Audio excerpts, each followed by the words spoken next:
अध्याय 229, अध्याय 229, अध्याय 176, सम्राट के गुप्त इरादे _2 अध्याय 229, अध्याय 176, सम्राट के गुप्त इरादे _2 अनुवादक 54,96,90,339। इसके अलावा सुम सम्राट की प्रतिक्रिया बहुत सीधी थी। वे 50,000 भारी घुड़सवार सैनिक थे, उन्हें इतनी आसानी से कैसे नष्ट किया जा सकता था। अन्य मंत्री और कुलीन परिवार भी इस खबर पर शायद ही विश्वास करेंगे जब इसे सबके सामने सुनाया जाएगा। संदेश इतना सीधा था कि लिंग गाओयुआन को लगा कि यह झूठा नहीं हो सकता। ठीक वैसे ही जैसे उत्तरी शहर में बर्बर जनजाति के 3 लाख लोगों का शुरुआती सफाया हुआ था। कोई जानकारी जितनी झूठी लगती है, उसके झूठ न होने की संभावना उतनी ही बढ़ जाती है। वास्तविकता में लौटते हुए झाओ वेनहान तुरंत खड़े हो गए और पूछा, महाराज, क्या ये खबर सच साबित हुई है? आखिर वे 50,000 भारी घुड़सवार थे, उन्हें इतनी आसानी से कैसे हराया जा सकता है? सुम सम्राट ने उदासीनता से उत्तर दिया, मेरे छाया रक्षक दल ने इस समाचार की सत्यता की पुष्टि की है। मैं भी पहले इस पर विश्वास करने को तैयार नहीं था, लेकिन राज्य के गुरु ने मुझे याद दिलाया कि यद्यपि उत्तर शहर में 50,000 भारी घुड़सवार सेना है, ये सेनाएं नवगठित हैं और युद्ध में बहुत मजबूत नहीं हैं। बर्बर जनजाति का सामना करते समय उनका सबसे बड़ा लाभ केवल उनका भारी कवच था। 50,000 भारी घुड़सवारों का उत्तर एरे राजा की सेना द्वारा नष्ट हो जाना बहुत ही सामान्य बात थी। हालांकि यह नहीं कहा जा सकता कि वे पराजित हो गए थे। उत्तरी फ्रे का राजा पहले ही घास के मैदानों में पीछे हट चुका है और उत्तरी शहर अब सुरक्षित है। 50,000 भारी घुड़सवारों का मिशन अब पूरा माना जा सकता है। राज दरबार अब अपना सारा ध्यान ग्रेट वू के साथ युद्ध पर केंद्रित कर सकता है। हालांकि सुम सम्राट ने ऐसा कहा, लेकिन उपस्थित सभी मंत्री अच्छी तरह जानते थे कि वे उत्तर में चल रहे युद्ध से चिंतित नहीं थे। वे शुरू से ही ग्रेट सुम और ग्रेट वू के बीच चल रही शत्रुता पर ध्यान केंद्रित कर रहे थे। उत्तर नगर में जो कुछ भी हुआ, उससे उन्हें कोई लेना देना नहीं था। उनके विचार में उत्तर नगर की 50,000 भारी घुड़सवार सेना सुम सम्राट की निजी सेना थी। उनकी युद्ध क्षमता बहुत मजबूत मानी जाती थी और उन्हें उत्तर फ्रे राजा से निपटने में कोई खास समस्या नहीं होनी चाहिए थी। इसलिए मंत्रियों ने उत्तर की घटनाओं पर ध्यान नहीं दिया था। लेकिन अब सुम सम्राट उन्हें बता रहे थे कि उत्तरी शहर की 50,000 भारी घुड़सवार सेना लगभग पूरी तरह से नष्ट हो चुकी है, केवल कुछ घायल सैनिक ही बचे हैं। बेशक वहां मौजूद अधिकांश लोगों के लिए यह अच्छी खबर थी, लेकिन वे अभी तक ये पुष्टि नहीं कर पाए थे कि सुम सम्राट का दावा सही था या गलत। यदि यह सच होता तो कुलीन परिवारों की दृष्टि में सुम सम्राट ने अपना एक शक्ति आधार खो दिया होता और महान वू और महान सुम के बीच युद्ध समाप्त होने के बाद सुम सम्राट में प्राचीन परिवारों के खिलाफ कार्रवाई करने का साहस नहीं होता। इस खबर की विश्वसनीयता ही सबसे महत्वपूर्ण थी। यदि यह सच है तो सभी कुलीन परिवार हर्षोल्लास मनाएंगे, लेकिन अगर यह झूठ था तो इसका मतलब ये होगा कि सुम सम्राट अपनी शक्ति छिपा रहे थे, जिससे ये साबित होता कि उन्होंने हार नहीं मानी थी और अब भी प्राचीन परिवारों के खिलाफ कार्रवाई करने की इच्छा रखते थे।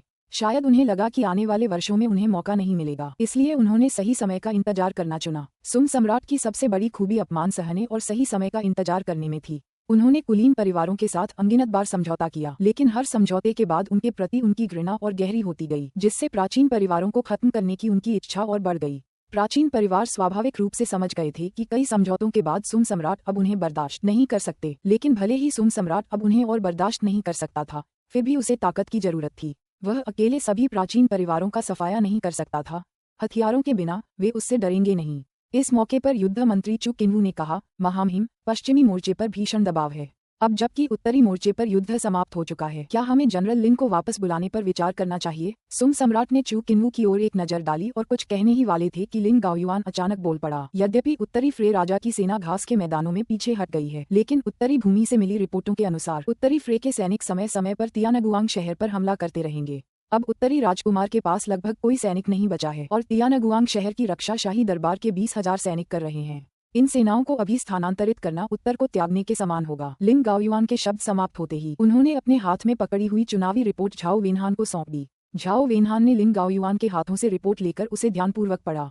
इस समय कुलीन परिवार गुट के अधिकारी झाओ वेनहान की प्रतिक्रिया जानने के लिए उन पर नजर गड़ाए हुए थे। अभियान रिपोर्ट पर सरसरी नजर डालने के बाद झाओ वेनहान ने टिप्पणी की, यदि जनरल लिन की रिपोर्ट में जो कहा गया है वह सच है कि बर्बर जनजाति की घुड़सवार सेना अभी भी दक्षिण से छिटपुट हमले करती है, तो शाही दरबार के 20,000 सैनिकों को इतनी जल्दी वापस नहीं बुलाया जाना चाहिए। इसके बाद सुम सम्राट ने कहा, उत्तरी युद्ध के बारे में बहुत हो गया। मैंने आज आपको मुख्य रूप से महान वू के साथ शांति वार्ता पर चर्चा करने के लिए बुलाया है।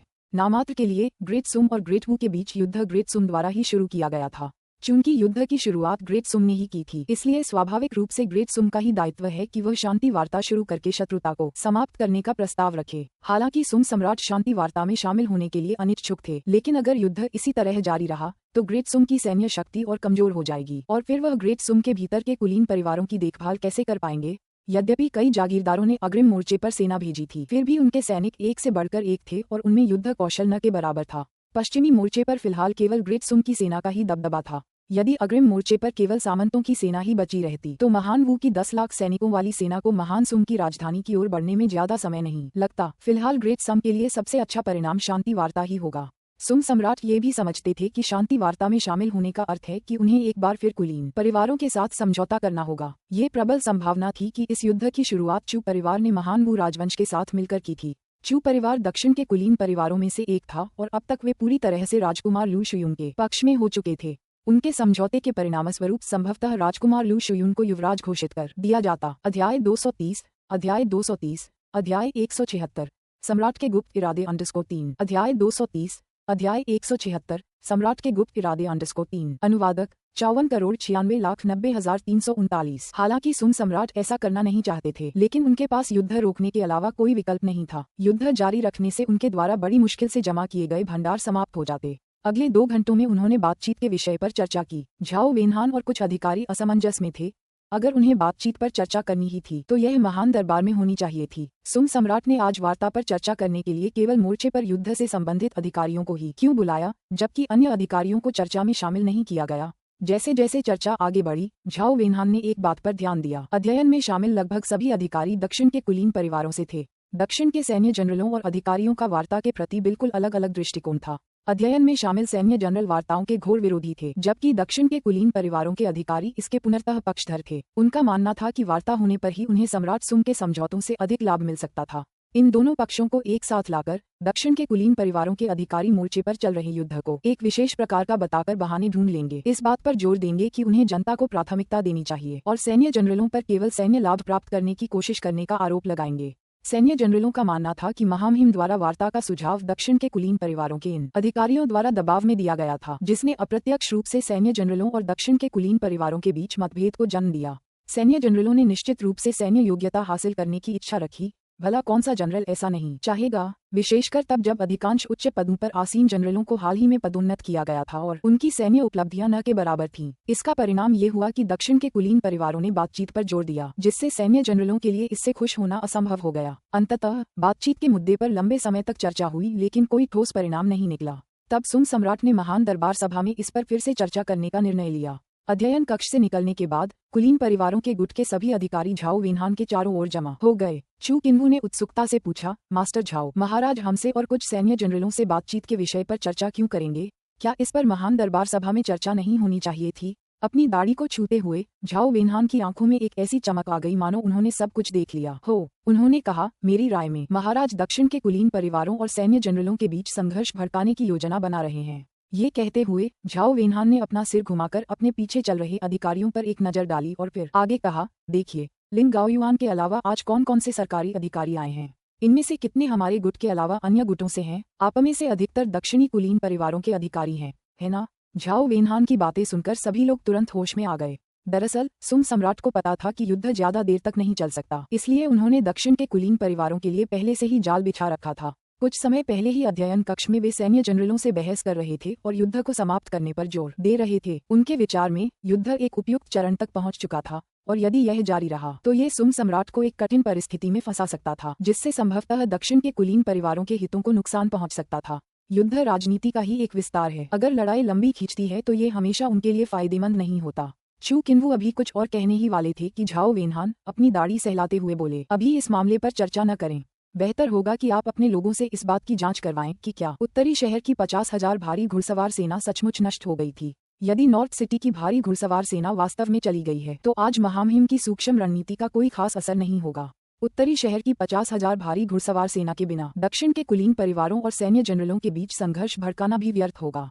क्या ऐसा हो सकता है कि महान वू और महान सुम के बीच युद्ध समाप्त होने के बाद सुम सम्राट दक्षिण के कुलीन परिवारों के खिलाफ कार्रवाई करने की योजना बना रहे हों? झाओ वेनहान को विश्वास नहीं था कि सुम सम्राट ऐसा करने की हिम्मत करेंगे। सुम सम्राट जितनी अधिक छोटी मोटी कार्रवाइयों में लिप्त होते थे, उतना ही यह उनकी असुरक्षा और प्राचीन परिवारों का सीधे सामना करने की अनिच्छा को दर्शाता था। झाओ वेनहान की चेतावनी सुनने के बाद दक्षिण के कुलीन परिवारों के अधिकारी तुरंत अपने अपने परिवारों में लौट आए और दिन की खबरें दी। फिर उन्होंने अपने विभिन्न संसाधनों का उपयोग ये जांचने के लिए किया कि क्या वास्तव में उत्तरी शहर की ब्लैक कैवलरी का सफाया हो गया था। अध्याय 231 अध्याय 231 अध्याय 177 चेन वानरों के गुरु लू चेन की परेशानियां। अध्याय 231। अध्याय 177। चेन वानरों के मास्टर लू चेन की ट्रबल सी। अनुवादक 54,96,90,339। शांत और सुरुचिपूर्ण आंगन में सफेद धुंध की लंटें ठहरी हुई थीं। आंगन में बहने वाली छोटी नदी लगातार बहती रहती थी और कलकल की आवाज करती रहती थी। इसी क्षण आंगन के एक कमरे से निर्मम ठंड निकली और पल भर में आंगन के अंदर सब कुछ जम गया, मानो ये स्थान ध्रुवीय क्षेत्रों में हो। फिर आंगन के प्रवेश द्वार पर एक सुंदर आकृति प्रकट हुई। सफेद रंग का सादा वस्त्र पहने चेन वानरों बर्फ से ढके पत्थर के रास्ते पर हल्के कदमों से चलकर कमरे के दरवाजे तक पहुंची। चेन वानरों सीधे अंदर नहीं गईं, बल्कि उन्होंने दरवाजे पर झुककर कहा, शिष्य गुरु को प्रणाम करता है। उसी क्षण कमरे के अंदर से एक ठंडी आवाज वाली महिला की आवाज सुनाई दी, अंदर आएं। जैसे ही आवाज धीमी हुई, झोपड़ी का लकड़ी का दरवाजा तुरंत खुल गया और कमरे से ठंडी हवा का एक झोंका बाहर आया, जिससे चेन वानरों की लंबी पोशाक लगातार फड़फड़ाने लगी। ठंडी हवा थमने के बाद चेन वानरों ने दहलीज पार की और कमरे में प्रवेश किया। अंदर से कमरा किसी हजारों साल पुरानी बर्फ की गुफा जैसा था, जिसमें सब कुछ पाले से ढका हुआ था। उसी क्षण चेन वानरों की निगाह पास के बिस्तर पर लेटी एक आकृति पर पड़ी। एक महिला जिसके लंबे चांदी जैसे सफेद बाल थे और जो धीरे धीरे अपनी खूबसूरत आंखें खोल रही थी। वह स्त्री स्वर्ग से आए किसी परी जैसी थी। उसकी सुंदरता इतनी अलौकिक थी कि वह वास्तविकता में बेमिल सी लग रही थी। हालांकि उसके बाल पूरी तरह से सफेद थे, लेकिन उसकी त्वचा असाधारण रूप से कोमल और चिकनी थी। उस पर एक भी झुर्री नहीं थी, ठीक वैसे ही जैसे कोई युवती अभी अभी वयस्क हुई हो। उससे एक पवित्र आभा निकलती थी और उसकी निर्मल आभा इतनी तीव्र थी कि कोई भी उसके पास जाने की हिम्मत नहीं करता था। उस समय उस महिला ने चेन वानरों की आंखों में अपनी निगाहें गड़ा दी और बोली, हाल ही में कई बड़े बुजुर्ग मेरे पास शिकायत लेकर आए हैं कि आप साधना में अपना ध्यान नहीं लगा रहे हैं और आपने कई शिष्यों को उत्तरी शहर भेज दिया है। उस महिला की आवाज शुद्ध, परिष्कृत और अत्यंत मर्मस्पर्शी थी, मानो वह सीधे किसी के मस्तिष्क में संचारित हो रही हो। भावहीन चेहरे के साथ चेन वानरों ने उत्तर दिया, गुरुजी के लिए वास्तव में यही बात लागू होती है। चेन वानरों की प्रतिक्रिया सुनकर सफेद बालों वाली महिला ने कहा, इस दुनिया में अमरता का मार्ग पाने वाले भाग्य में बहुत कम लोग ही होते हैं। अनगिनत लोग अमरता के इस मायावी अवसर के लिए खून बहाते हैं और संघर्ष करते हैं, फिर भी तुम, जिसे ऐसा भाग्य प्राप्त है, इसकी कद्र करना नहीं जानती। चेन वानरों ने न तो विनम्रता और न ही अहंकार के साथ उत्तर दिया, शिष्य की सांसारिक आसक्तियां अनसुलझी हैं, इसलिए उसका साधना में कोई मन नहीं लगता, जिससे गुरु निराश हैं। महिला ने आह भरी और कहा, ठीक है, हर किसी को अपनी पसंद का अधिकार है। मैंने आपको इस बार इसलिए बुलाया है ताकि आपको बता सकूं कि मैं एकांतवास में जाने वाला हूं। यह एकांतवास 100 साल तक चल सकता है या शायद 500 साल तक। एक बार जब मैं एकांतवास में चला जाऊंगा तो मैं संपूर्ण रहस्यमयी चंद्र महल की बागडोर आपको और उन वरिष्ठों को सौंप दूंगा। मुझे आपको याद दिलाना होगा कि यद्यपि ये दुनिया अमर प्राणियों के अस्तित्व को समाहित नहीं कर सकती, फिर भी रहस्यमयी चंद्र महल अजेय नहीं है। स्वर्गिक मानव क्षेत्र से परे भी शक्तियां मौजूद हैं। यदि कभी कोई ऐसा प्राणी उत्पन्न हो जो स्वर्गिक मानव क्षेत्र से भी ऊपर हो, तो आप और वे वृहद शायद उसका मुकाबला न कर पाएं। इसलिए मुझे अब भी उम्मीद है कि सांसारिक मामलों को निपटाने के बाद आप आगे कोई परेशानी पैदा करना बंद कर देंगे और शांति से साधना करने के लिए रहस्यमय चंद्र महल लौट आएंगे और यथाशीघ्र स्वर्गीय मानव क्षेत्र को प्राप्त करेंगे। मैं एकांतवास से बाहर आकर आपकी कब्र नहीं देखना चाहता। मैं पहले ही एक शिष्य खो चुका हूँ, मैं दूसरा खोना नहीं चाहता। चेन वानरों ने फिर से सिर झुकाकर कहा, शिष्य समझ गया। सफेद बालों वाली महिला ने कहा, बस इतना ही। इन शब्दों के बाद महिला का शरीर आश्चर्यजनक रूप से अनगिनत टुकड़ों में बिखर गया और फिर बिना किसी निशान के गायब हो गया। जैसे ही सफेद बालों वाली महिला गायब हुई, कमरे को सील करने वाली बर्फ तुरंत पिघल गई और आंगन के बाहर बहते पानी की आवाज एक बार फिर सुनाई देने लगी। सफेद बालों वाली महिला के चले जाने के बाद चेन वानरों मुड़ी और आंगन से बाहर निकल गई। उसके स्वामी ने एकांतवास में प्रवेश कर लिया था। उसकी सबसे बड़ी चिंता दूर हो गई थी और अब कोई भी उसे अपने राज्य को पुनर्स्थापित करने से नहीं रोक सकता था। अब नॉर्थ सिटी लौटने का समय आ गया था। तभी अनायास ही उसके मन में लू चेन की छवि उभर आई। पता नहीं क्यों, हाल के दिनों में लू चेन की छवि समय समय पर उसके मन में उभर रही थी। चेन वानरों ने उस समय इस पर ज्यादा ध्यान नहीं दिया, ये सोचते हुए कि शायद ऐसा इसलिए था क्योंकि वह लगातार लू चेन के मन में प्रेम का कीड़ा डालने के बारे में सोच रही थी, इसलिए वह बार बार उसके दिमाग में आ रहा था। North city, north Prince mention के स्प्रिंग साउंड कोर्ट के अंदर। अच्छू, अजीब बात है, क्या मैं पहले से ही ग्रैंड मास्टर नहीं हूँ? मुझे अभी भी छींक क्यों आ रही है? क्या ऐसा हो सकता है कि कोई महिला मेरे बारे में सोच रही हो? लू चेन ने अभी अभी व्यायाम समाप्त किया था और बिस्तर के किनारे बैठकर आराम कर रहा था। तभी जैसे ही वह उठा, उसे लगातार छींकें आने लगीं। उसी क्षण लू चेन ने अपना सिर घुमाकर शियाओ वेन्याओ की ओर देखा, जो आंखों में आंसू लिए बिस्तर पर गिरी पड़ी थी और दयनीय लग रही थी। शियाओ वेन्याओ को नाराजगी से घूरते देख लू चेन मुस्कुराया और बोला, छोटी टट्टू, ये कैसा भाव है? क्या तुम मन ही मन मुझे कोस रही थी? शियाओ वेन्याओ ने धीरे से फुसफुसाते हुए कहा, ये दासी ऐसा करने की हिम्मत नहीं करेगी। लू चेन हंस पड़ी और फिर अपने नितंबों पर थपकी मारते हुए बोली, तुम्हारी हिम्मत कैसे हुई? तुम, जो मुझे घोड़े की तरह सवारी करना चाहती थी, तुम्हारी हिम्मत कैसे हुई? मुझे लगता है कि तुम्हारी धृष्टता हाल ही में बढ़ती जा रही है।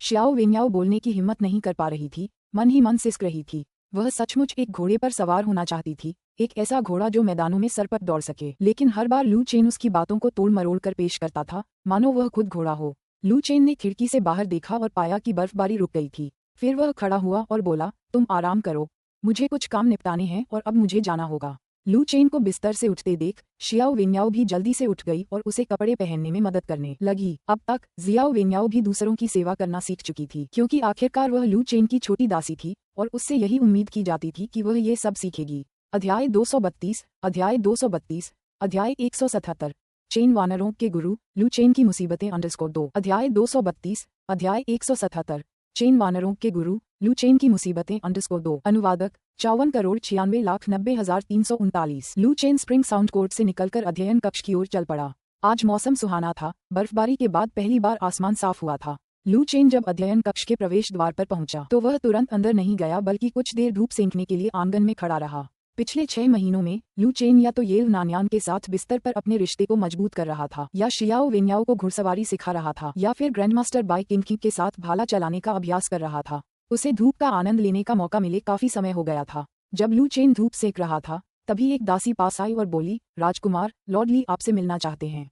लू चेन ने उदासीनता से जवाब दिया, उसे आने दो। कुछ ही देर बाद नौकरानी ली रुई को लू चेन के पास ले गई। ली रुई ने उनका अभिवादन करते हुए कहा, राजकुमार को मेरा प्रणाम, आपकी आयु हजारों हजारों वर्षों तक रहे। लू चेन ने धूप सेंकते हुए जवाब दिया, हम औपचारिकताएं छोड़ो, बोलो क्या बात है। लू चेन की बातें सुनकर ली रुई एक पल के लिए झिझक गई और कुछ नहीं बोली। ली रुई को चुप देखकर लू चेन उत्सुकता से उसकी ओर मुड़ा और पूछा, आज ली रुई इतने अनिर्णायक क्यों हो गए हैं। ली रुई ने खांसते हुए कहा, राजकुमार, जिस मुद्दे पर मैं आपसे चर्चा करने आया हूँ वह मुख्य रूप से अधिकारियों के वेतन से संबंधित है। ये सुनकर लू चेन रुक गया और फिर पूछा, अधिकारियों का वेतन, ये क्या है? क्या उत्तरी शहर के अधिकारी अपना वेतन बढ़ाना चाहते हैं? ली रुई ने उत्तर दिया, ऐसा नहीं है, ऐसा ही है। ली रुई बीच वाक्य में ही रुक गई। आज ली रुई को इतनी झिझकते हुए बोलते देख लू चेन ने तुरंत कहा, ली साहब, आप अपने काम की बात कीजिए। अगर आपके पास और कुछ नहीं है तो अपने कर्तव्यों पर वापस जाइए। लू चेन को नाखुश देखकर ली रुई ने तुरंत कहा, पहले उत्तरी शहर के अधिकारियों का वेतन अदालत द्वारा दिया जाता था, लेकिन अदालत के नियमों के अनुसार जागीरदार के क्षेत्र में अधिकारियों का वेतन जागीरदार को स्वयं देना होगा। अदालत ने 6 महीने पहले ही नॉर्थ सिटी को भुगतान रोक दिया था, इसलिए ली रुई ने बोलना जारी नहीं रखा बल्कि लू चेन की ओर देखा। उसका मतलब सीधा और स्पष्ट था, नॉर्थ सिटी के पास पैसे खत्म हो गए थे और अधिकारियों के वेतन का भुगतान करने की जिम्मेदारी नॉर्थ प्रिंस मेंशन की थी। जब लू चेन ने ली रुई की बात सुनी तो वह हंस पड़ा और फिर बोला, क्या उत्तरी शहर हर साल कर नहीं वसूलता? मुझे याद है, अदालत के नियमों के अनुसार जागीरदार को जागीर मिलने के बाद पहले 10 वर्षों तक अदालत को कर देने की आवश्यकता नहीं होती है। क्या ऐसा हो सकता है कि नॉर्थ सिटी में करों की आय वहां के अधिकारियों का खर्च चलाने के लिए पर्याप्त न हो? ली रुई ने कहा, महामहिम, उत्तरी शहर गरीब है और जब से आप उत्तरी शहर आए हैं आपने अधिकांश करों में छूट दी है, इसलिए वास्तव में खजाने में ज्यादा चांदी नहीं बची है। मैंने हिसाब लगाया है और अगर हम इस साल का वेतन अधिकारियों को दे देते हैं तो राजनीतिक मामलों के हॉल को पूरा करने के लिए शायद कोई पैसा नहीं बचेगा। नॉर्थ प्रिंस मेंशन और प्रीफेक्चरल सरकार का वित्त अलग अलग था। नॉर्थ प्रिंस मेंशन के पैसे का प्रबंधन हमेशा मेंशन द्वारा ही किया जाता था, जबकि नॉर्थ सिटी के कर राजस्व का प्रबंधन प्रीफेक्चरल सरकार द्वारा किया जाता था। अदालत द्वारा धनराशि दिए बिना ली रुई द्वारा प्रबंधित मामूली राशि जल्दी ही समाप्त हो जाएगी और इससे भी बड़ी बात यह है कि राजनीतिक मामलों के हॉल के निर्माण के लिए धन भी प्रांतीय सरकार के खजाने से आ रहा था। नॉर्थ सिटी में इतने सारे करों को माफ करने और अदालत से धन प्राप्त न होने के कारण प्रीफेक्चरल सरकार द्वारा प्रबंधित वित्त व्यवस्था अनिवार्य रूप से घटती ही जा रही थी। पैसा बाहर जा रहा था लेकिन अंदर नहीं आ रहा था और स्वाभाविक रूप से ये स्थिति लंबे समय तक कायम नहीं रह सकती थी। ली रुई की बातें सुनकर लू चेन कुछ पल के लिए चुप हो गया, मानो कुछ सोच रहा हो। थोड़ी देर बाद उसने पूछा, उत्तरी शहर में इस साल के अधिकारियों के वेतन के लिए और कितने पैसे चाहिए? ली रुई ने सावधानी से उत्तर दिया, महामहिम, 1 लाख चांदी से अधिक नहीं। इस पर लू चेन की भौहें तन गईं और उसने आगे कहा, मुझे सही रकम बताओ। ली रुई ने फिर जवाब दिया, लगभग 50,000 टाइल के आसपास। सिर्फ 50,000 टाइल्स? नॉर्थ प्रिंस मेंशन निश्चित रूप से इतना खर्च उठा सकता है, लेकिन यह उत्तरी शहर के अधिकारियों के वेतन का मात्र एक हिस्सा था। ब्लैक कैवलरी और बर्बर जनजाति के कैदियों के भरण पोषण पर भी लू चेन को हर महीने अज्ञात मात्रा में चांदी खर्च करनी पड़ती थी। हालांकि उत्तरी राजकुमार के महल में कई लाभदायक व्यवसाय थे, लेकिन यदि खर्च अत्यधिक होता तो आय निश्चित रूप से व्यय के बराबर नहीं हो पाती। इसके बाद लू चेन ने ली रुई से कहा, आप पहले वापस जाइए। घर के हिसाब किताब का प्रबंधन मैं नहीं करता, मुझे पहले महारानी से परामर्श करना होगा। जहाँ तक अधिकारियों के वेतन की बात है, मैं कुछ दिनों में भुगतान कर दूंगा। आपको इसकी चिंता करने की आवश्यकता नहीं है। लू चेन की बातों से ली रुई को तसल्ली मिली। वह जानता था कि उत्तरी राजकुमार के महल में धन की कमी नहीं थी, क्योंकि महल द्वारा किए जाने वाले व्यवसाय बहुत लाभदायक थे, जिनसे एक महीने में आसानी से 1 लाख से अधिक चांदी के सिक्के प्राप्त हो जाते थे। सबसे अहम बात उत्तरी राजकुमार का रवैया था। कुछ जागीरदार अपने अपने क्षेत्रों में पहुंचने पर अधिकारियों के वेतन में अक्सर देरी करते थे, और ऐसा हर क्षेत्र में होता था। शुरुआत में ली रुई की मुख्य चिंता ये थी कि लू चेन जानबूझकर अधिकारियों के वेतन में देरी कर सकता है। यदि लू चेन अधिकारियों के वेतन में देरी करता है तो उत्तरी शहर के अधिकारी सबसे पहले उससे यानी प्रांत के राज्यपाल से शिकायत करने के बारे में सोचेंगे, न कि राजकुमार लू चेन से। सौभाग्यवश लू चेन का वेतन में देरी करने का कोई इरादा नहीं था। इसके बाद ली रुई ने कहा, महामहिम, मैं आपसे विदा लेता हूँ। ली रुई के मन की शांति के साथ राजकुमार के महल से निकलने के बाद लू चेन अध्ययन कक्ष में नहीं गया, बल्कि सीधे मुख्य आंगन में मुजिक्सुआन को खोजने चला गया। मुजिक्सुआन मुख्य हॉल में एक लकड़ी की कुर्सी पर बैठी थी। हालांकि ग्रेट सुम में अधिकांश लोग अब भी घुटने टेककर बैठना पसंद करते थे, लेकिन लू चेन को चिंता थी कि अगर उसकी रखैले गर्भवती हो गईं तो इस तरह बैठने से गर्भ में पल रहे बच्चे पर असर पड़ सकता है। इसलिए उसने कारीगरों को विशेष रूप से कई कुर्सियां बनवाने का आदेश दिया था। मुजिक्सुआन में गर्भावस्था के लक्षण दिखाई दे रहे थे। उनका पेट थोड़ा गोल हो गया था, हालांकि ढीले कपड़ों के कारण ये ज्यादा ध्यान देने योग्य नहीं था। मुख्य हॉल में पहुंचते ही लू चेन ने मुजिक्सुआन को हिसाब किताब की किताबें देखते हुए देखा। उसने तुरंत एक कुर्सी लाकर उसके बगल में बैठ गया। फिर उसकी पतली कमर पर हाथ रखकर उसके कान में फुसफुसाया, मेरी जान, तुमने बहुत मेहनत की है। अध्याय 233, अध्याय 233, अध्याय 177, चेन वानरों के गुरु लू। अध्याय 233, अध्याय 177, चेन वानरों के मास्टर लू। चेन की परेशानियां _3। अनुवादक 54,96,90,339। इस समय लू चेन को अपने पास आते देख मुजिक्सुआन थोड़ी हैरान थी। आमतौर पर गर्भवती होने के बाद से लू चेन दिन में उसके पास नहीं आता था, क्योंकि उसे शियाओ वेन्याओ और बाई किनकी के साथ घुड़सवारी और निशानेबाजी का अभ्यास करना होता था, जिससे उसके पास उससे मिलने का समय नहीं बचता था। अपने हाथ में मौजूद हिसाब किताब की किताब को झट से एक तरफ रखते हुए मुजिक्सुआन ने पूछा, मेरे राजकुमार, क्या आपको अपनी उपपत्नी से कुछ चाहिए? बिना लाग लपेट के लू चेन ने सीधे कहा, भविष्य में नॉर्थ प्रिंस मैंशन को नॉर्थ सिटी के अधिकारियों का समर्थन करना होगा, और मुझे डर है कि हमें इस उद्देश्य के लिए अपने धन का एक बड़ा हिस्सा आवंटित करना होगा। मुजिक्सुआन तुरंत लू चेन के इशारे को समझ गई और बोली, वास्तव में अब समय आ गया है कि सरकारी खजाने और निजी खजाने को अलग किया जाए। ग्रेट सुम की सामंती व्यवस्था में एक बार जागीर मिल जाने के बाद जागीरदारों को सामंती राज्य प्रदान किए जाते थे, और दरबार किसी जागीरदार के क्षेत्र में तब तक धन आवंटित नहीं करता था जब तक कि कोई युद्ध या कोई विशेष रूप से महत्वपूर्ण घटना न हो। आमतौर पर एक जागीरदार अपने क्षेत्र में पहुंचने पर हवेली के निजी खजाने और राज्य के खजाने के बीच अंतर करता था, जिसका उद्देश्य कर राजस्व के अधिकांश हिस्से को सीधे अपने निजी खजाने में अपने स्वयं के आनंद के लिए भेजना होता था। बेशक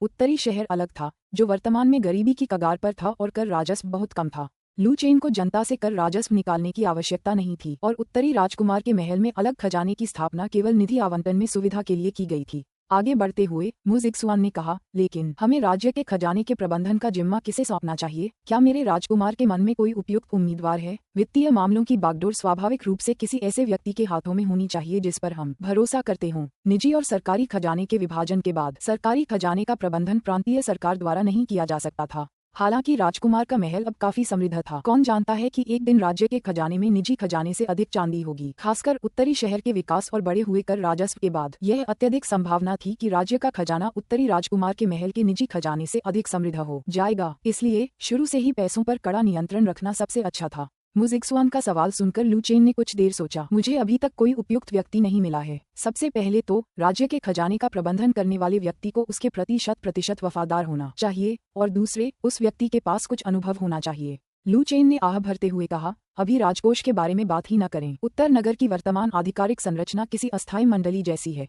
यहाँ शायद ही कोई उपयोगी व्यक्ति है। लगता है हमें पहले उत्तर नगर की आधिकारिक संरचना में सुधार करना होगा। एक सामंती राज्य को राज्य इसलिए कहा जाता था क्योंकि उसके भीतर के जागीरदार को काफी स्वायत्तता प्राप्त थी, जिसमें अधिकारियों को नियुक्त करने और बर्खास्त करने की शक्ति भी शामिल थी। आमतौर पर अपने राज्य में पहुंचने पर एक सामंत सबसे पहले अपना एक अड्डा स्थापित करता था, जिसे एक छोटा दरबार भी कहा जाता था। जिस प्रकार दरबार में 6 मंत्रालय होते थे, उसी प्रकार एक सामंती राज्य में भी 6 मंत्रालय होते थे। लू चेन को नॉर्थ सिटी में आए 1 साल से अधिक समय हो गया था, और अभी तक 6 मंत्रालय भी स्थापित नहीं हुए थे। उनके कर्तव्यों और जिम्मेदारियों में अस्पष्टता थी। नॉर्थ सिटी का प्रबंधन अभी भी पुराने तरीके से ही किया जा रहा था। बेशक सबसे अहम वजह उत्तरी शहर में सक्षम लोगों की कमी थी। लू चेन को 6 मंत्रालयों की स्थापना के लिए पर्याप्त सरकारी अधिकारी नहीं मिल पा रहे थे। उसी क्षण लू चेन ने मुजिक्सुआन के पेट पर नजर डाली और फिर हाथ बढ़ाकर उसे धीरे से सहलाया, ये सोचते हुए कि मुजिक्सुआन और झो यूयू दोनों के गर्भवती होने पर व्यवस्था ने उन्हें प्रतिभाओं से नवाजा था। एक बार यह ब्रोकेड गार्ड की सदस्य थी, दूसरी बार ये ब्लैक कैवलरी की सदस्य थी। इससे संकेत मिलता है कि गर्भावस्था के पुरस्कार संभवतः प्रतिभाएं थीं। इस तरह मुजिक्सुआन और अन्य लोग न केवल अपने बच्चों को बल्कि संभावित रूप से उन नागरिक अधिकारियों को भी ले जा रहे थे जिनकी उन्हें इच्छा थी। उन्हें उम्मीद थी कि जब मुजिक्सुआन और अन्य महिलाएं दोबारा बच्चे को जन्म देंगी तो व्यवस्था उन्हें कुछ सक्षम लोगों से पुरस्कृत करेगी, क्योंकि उत्तरी शहर को नागरिक अधिकारियों की सख्त जरूरत थी। इस बिंदु पर मुजिक्सुआन ने सुझाव दिया, मेरे राजकुमार, शायद हम अस्थायी रूप से राज्य के खजाने को बहन नान्यान को सौंप सकते हैं। ये सुनकर लू चेन अचंभित रह गया। येल नान्यान के पास वास्तव में व्यापक प्रबंधन अनुभव था और उनके प्रति उनकी अनुकूलता 100% तक पहुंच जाने के कारण अब उनके लिए उन्हें धोखा देना असंभव था। हालांकि चूंकि येल नान्यान पूर्व में स्काईवुल्फ किंग की पत्नी थी, इसलिए उन्हें राज्य के खजाने की जिम्मेदारी सौंपने से निश्चित रूप से कुछ लोगों में असंतोष पैदा होगा। मुजिक्सुआन ने आगे कहा, राजकुमार जी, बहन नान्यान आपकी दासियों में से एक हैं। इसके अलावा उन्होंने हाल ही में राजमहल के कामकाज में सहायता की है और मैंने पाया है कि उनकी लेखा जोखा क्षमता मुझसे किसी भी तरह कम नहीं है। यदि उन्हें केवल अस्थायी रूप से राजकोष का प्रबंधन सौंपा जाए तो मुझे लगता है कि कोई समस्या नहीं होनी चाहिए। इसके अलावा राजकुमार जी के आकर्षण को देखते हुए मुझे विश्वास है कि आपको जल्द ही राजकोष का कार्यभार संभालने के लिए उपयुक्त प्रतिभा मिल जाएगी, इसलिए इसे उनके हाथों में छोड़ना केवल एक अस्थायी उपाय है। मुझे ये भी लगता है कि उसे खजाने की जिम्मेदारी सौंपने का एक और महत्वपूर्ण लाभ है, और वह है उत्तरी शहर की जनजातियों को शांत करना। यदि बर्बर जनजाति को पता चलता है कि बहन नान्यान, जो कभी आकाश भेड़िया राजा की पत्नी थी, को ऐसी जिम्मेदारी सौंपी गई है, तो ये साबित हो जाएगा कि आप जनजातियों के साथ भेदभाव नहीं करते हैं और उन्हें उम्मीद की किरण दिखाई देगी। लू चेन का येल नान्यान से विवाह एक महत्वपूर्ण राजनीतिक कार्य था जो उत्तरी शहर की जनजातियों, विशेष रूप से स्काईवुल्फ किंग जनजाति को शांत करना था। हालांकि लू चेन वास्तव में येल नान्यान के शरीर के प्रति वासना रखता था, लेकिन उससे शादी करना उसकी वासना के कारण नहीं था, बल्कि यह एक राजनीतिक विवाह था। ये स्काईवुल्फ किंग जनजाति और नॉर्थ प्रिंस मैंशन के बीच एक राजनीतिक गठबंधन के समान था। बेशक अगर येल नान्यान स्काईवुल्फ किंग की पत्नी न भी होती, तब भी लू चेन उसे देखते ही उसे पाने की इच्छा रखता। उसके लिए राजनीतिक गठबंधन गौण था। कुछ देर सोचने के बाद लू चेन ने मुस्कुराते हुए कहा, मेरी प्रिय उपपत्नी, नान्यान को खजाना संभालने देकर क्या आपको डर नहीं लगता कि जब वह सत्ता में आएगी तो महल में उसका दर्जा आपसे भी ऊपर हो जाएगा? मुजिक्सुआन ने मुस्कुराते हुए उत्तर दिया, उत्तरी राजकुमार के महल में महिलाओं का दर्जा किसी प्रतियोगिता का विषय नहीं है। यह मेरे राजकुमार द्वारा दिया जाता है। आप जिसे भी पदोन्नत करना चाहें उसे उच्च दर्जा प्राप्त होगा। अगर यह कहीं और होता तो सत्ताधारी महिला शायद स्वामी पर हावी हो सकती थी, लेकिन उत्तरी राजकुमार के महल में स्थिति अलग थी। लू चेन के पास पूर्ण अधिकार था और आंतरिक दरबार की सभी महिलाएं उसके इर्द गिर्द केंद्रित थीं। मुजिक्सुआन ड्रैगन और फीनिक्स चाय के प्रभावों को जानती थी, इसलिए उसे इस बात की बिल्कुल भी चिंता नहीं थी कि येल नान्यान अपनी शक्ति के कारण उससे उच्च दर्जा प्राप्त कर लेगी, जब तक कि लू चेन यह न चाहे कि नान्यान उससे आगे निकल जाए। अगर लू चेन सचमुच येल नान्यान का दर्जा उससे ऊपर उठाना चाहता था, यहाँ तक कि उसे अपनी पत्नी के पद से हटाना भी चाहता था, तो एक दोषी व्यक्ति की बेटी मुजिक्सुआन इसे रोक नहीं सकती थी। हालांकि 1 साल से अधिक समय तक साथ रहने के बाद मुजिक्सुआन को यकीन हो गया था कि लू चेन उस तरह का इंसान नहीं है। लू चेन पर उसका भरोसा पूरी तरह से कायम था, जो उसके लिए 100% अनुकूलता का एक लाभ भी था। उनके बीच कोई साजिश नहीं थी। पति और पत्नी, अध्याय 234, अध्याय 234, अध्याय 178। अपनी बहन को इस आदमी का बुरा पक्ष दिखाना ही होगा _ अध्याय 234, अध्याय 178। उसे अपनी बहन को इस आदमी का बुरा पक्ष दिखाना ही होगा _ अनुवादक 54,96,90,339। मुजिक्सुआन का जवाब सुनकर लू चेन के होठों पर हल्की सी मुस्कान आ गई। वह मुजिक्सुआन जैसी बुद्धिमान और गुणी पत्नी की सराहना करता था, जो सही और गलत में अंतर कर सकती थी और महत्वपूर्ण मामलों में ईर्ष्या के आगे नहीं झुकती थी। सुंदरता के मामले में मुजिक्सुआन का स्कोर 93 था, जो चू यूकिन की तुलना में कुछ कम था, लेकिन लू चेन का उसके प्रति स्नेह किसी सिस्टम रेटिंग पर आधारित नहीं था। जब तक वे महिलाएं उसे पसंद थीं, वे उसके लिए बहुत महत्वपूर्ण थीं, और ऐसी कोई चीज नहीं थी जिसे केवल सिस्टम रेटिंग प्रभावित कर सके। उसी क्षण लू चेन ने कहा, ठीक है, तो मैं अस्थायी रूप से नान्यान को राष्ट्रीय कोष का प्रभार सौंप दूंगा ताकि देख सकूं कि वह इसे कैसे संभालती है, और जब मुझे कोई उपयुक्त उम्मीदवार मिल जाएगा तो मैं उसे बदल दूंगा। जैसे ही ये शब्द उसके मुंह से निकले, लू चेन ने अपना दूसरा हाथ आगे बढ़ाया और मुजिक्सुआन की पतली कमर के चारों ओर अपना हाथ लपेट लिया। मुजिक्सुआन गर्भवती होने के बावजूद इससे उन्हें एक दूसरे को गले लगाने और आलिंगन करने से नहीं रोका। अचानक कुछ याद आने पर मुजिक्सुआन ने पूछा, वैसे महाराज, क्या सीधी सड़क का निर्माण अगले वसंत में शुरू होने वाला नहीं है? मैंने सुना है कि आपने लोगों से बड़ी मात्रा में सीमेंट का उत्पादन करने को कहा है। लू चेन ने कहा, हम। मुजिक्सुआन गहरी सोच में डूबे हुए ने टिप्पणी की, तो हमें अगले साल काफी मात्रा में अनाज की आवश्यकता होगी, और ग्रेट सुम और ग्रेट वू के बीच युद्ध के कारण ग्रेट सुम क्षेत्र के भीतर अनाज की कीमतें आसमान छू रही हैं। मुजिक्सुआन की बातें सुनकर लू चेन एक पल के लिए चौंक गया। चूंकि उसने अनाज की खरीद का काम मुजिक्सुआन को सौंप दिया था, इसलिए उसे ग्रेट सम में अनाज की मौजूदा कीमतों की जानकारी नहीं थी। हालांकि उसके जिक्र से लू चेन को मोटे तौर पर अंदाजा हो गया कि ग्रेट सम क्षेत्र में अनाज की मौजूदा कीमतें असाधारण रूप से बढ़ी हुई होंगी। मुजिक्सुआन ने आगे कहा, इसके अलावा अनाज की कीमतों में दक्षिण के कुलीन परिवारों द्वारा हेरफेर किया जाता है और ग्रेट सम क्षेत्र के भीतर सफेद चावल की कीमत पहले ही लगभग 6 चांदी प्रति दान तक बढ़ गई है। लू चेन उसकी बातों से स्तब्ध रह गया। भले ही वह अनाज खरीदने के लिए जिम्मेदार न हो, लेकिन उसे राजधानी में चावल की पिछली कीमतों का मोटा मोटा अंदाजा था, जो 0.5 से 0.6 चांदी के बीच उतार चढ़ाव करती थीं। यदि एक दान सफेद चावल की कीमत बढ़कर 6 चांदी हो जाती तो इसका मतलब था कि अनाज की कीमत 10 गुना बढ़ गई थी। 6 चांदी के पदक, इतना महंगा? मुजिक्सुआन ने उत्तर दिया,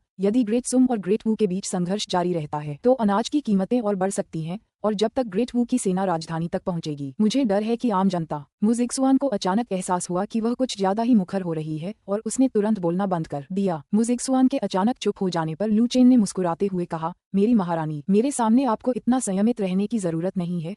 खुलकर अपनी बात कहिए। और आप गलत नहीं हैं। अगर अनाज की कीमतें बढ़ती रहीं तो आम लोग सचमुच विद्रोह कर सकते हैं, लेकिन उनके पास अभी भी घर में पर्याप्त अनाज है जो बिना किसी बड़ी समस्या के अगले 6 महीने या 1 साल तक चल सकता है। इसके अलावा मुझे लगता है कि युद्ध जल्द ही समाप्त हो जाएगा। चाहे ग्रेट सम ने युद्ध शुरू किया हो या नहीं, युद्ध से अनाज की कीमतें हमेशा बढ़ती हैं। ये सोचना असंभव है कि युद्ध शुरू होने और अनाज की कीमतें बढ़ने मात्र से जनता तुरंत विद्रोह कर देगी। आम लोगों के विद्रोह करने के लिए आमतौर पर उनकी जीवन यापन की स्थिति बेहद खराब हो जाती है, और युद्ध को शुरू हुए अभी कुछ ही महीने हुए हैं, जो ग्रेट सम की आबादी के लिए इतनी बुरी स्थिति में पहुंचने के लिए पर्याप्त समय नहीं है। लेकिन लू चेन का अनुमान था कि युद्ध संभवतः समाप्त होने वाला है। हालांकि युद्ध से अनाज की कीमतें बढ़ जाती हैं, लेकिन ग्रेट सम और ग्रेट वू के बीच संघर्ष अभी शुरू ही हुआ था और गतिरोध की ओर बढ़ रहा था। ग्रेट सम के अनाज की कीमतों में इतनी अधिक वृद्धि नहीं होनी चाहिए थी। चावल की कीमत में 10 गुना वृद्धि स्पष्ट रूप से इस बात का संकेत थी कि दक्षिण के कुलीन परिवार सुम सम्राट पर दबाव डाल रहे थे। एक ओर तो उन्होंने अनाज की कीमतों में हेरफेर करके दबाव बनाया, दूसरी ओर उन्होंने बाहरी युद्ध का सहारा लिया। ये बहुत संभव था कि सुम सम्राट हार मानने के कगार पर थे।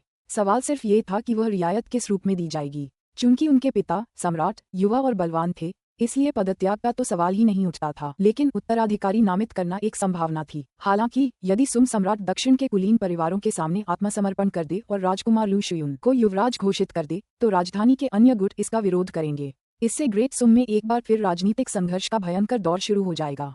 ये सोचते ही लू चेन के होठों के कोने हल्के से ऊपर उठ गए। सौभाग्य से उसे उत्तरी शहर की जागीर सौंपी गई थी, इसलिए राजधानी में जो कुछ भी होता उससे उसे कोई खास फर्क नहीं पड़ता था।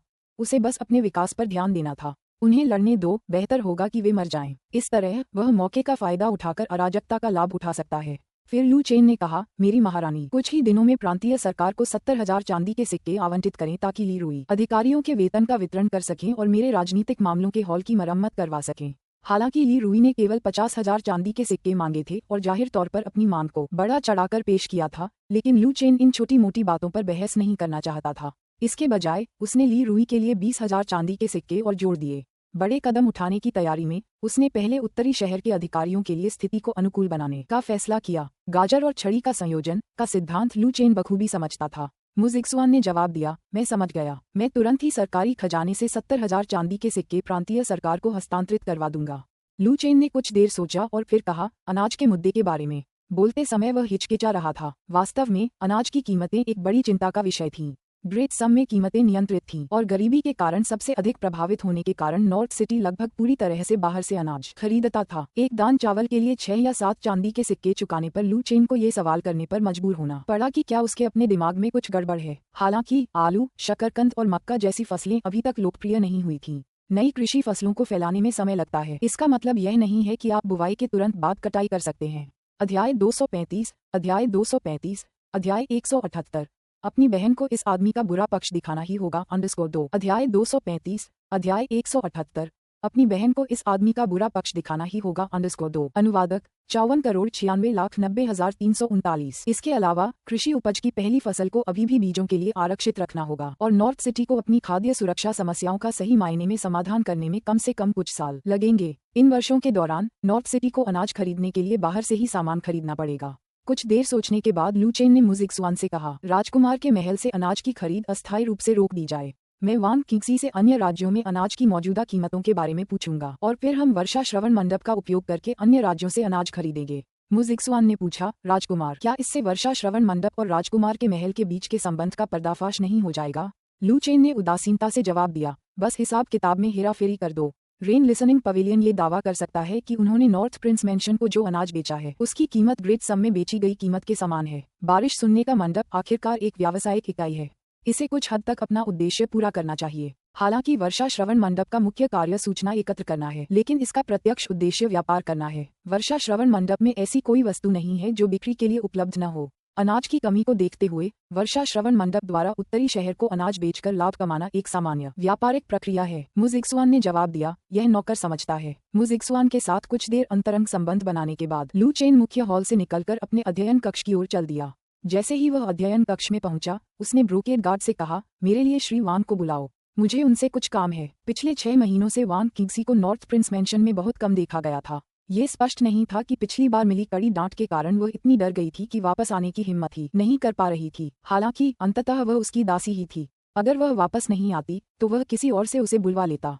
जब तक वह यान काउंटी से बाहर नहीं जाती तब तक उसे उत्तरी राजकुमार के महल में आकर उसे रिपोर्ट करना अनिवार्य था। लू चेन अध्ययन कक्ष में ज्यादा देर इंतजार नहीं कर पाया था कि उसे बाहर वांग किंगसी की आवाज सुनाई दी, राजकुमार, आपका सेवक आ गया है। अपनी डेस्क पर बैठे और ब्रश से नॉर्थ सिटी के लिए एक सुधार प्रस्ताव लिखते हुए लू चेन ने कहा, अंदर आइए। इसके बाद वांग किंगसी ने दरवाजा धक्का देकर कमरे में प्रवेश किया। लू चेन को अपने काम में व्यस्त देखकर वांग किंगसी ने राहत की सांस ली, ये सोचकर कि शायद लू चेन ने उसे अपनी कुछ अन्य इच्छाओं को पूरा करने के लिए बुलाया हो। लेकिन फिर उसने सोचा कि उत्तरी राजकुमार के महल के भीतरी प्रांगण में इतनी सारी महिलाओं के होते हुए भले ही वह वापस न लौटे, लू चेन खाली नहीं बैठेगा। उसे अपनी इच्छाओं को पूरा करने के लिए उसकी जरूरत नहीं थी, और लू चेन के पास इस तरह के मामले के लिए ब्रोकेड गार्ड को विशेष रूप से उसे ढूंढने के लिए भेजने का कोई कारण नहीं था। शायद उसे किसी महत्वपूर्ण बात पर चर्चा करनी थी।